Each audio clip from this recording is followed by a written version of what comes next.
Praise the lord. ఈరోజు దేవునికి వాగ్దానం, ఆయన దీనులను ఉన్నత స్థలములలో నుంచును.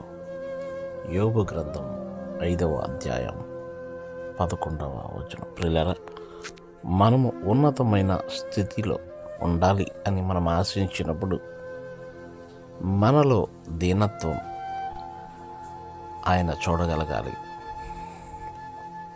ఉన్నత స్థలం పరలోకం. ఆత్మ విషయమై దీనులైన వారు ధన్యులు, పరలోక రాజ్యం వారిది.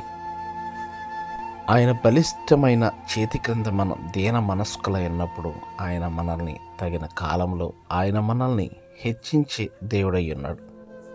గనుక మనలో దీనత్వం, దీన మనస్సు ఉన్నత స్థలంలో ఉంచుతుంది.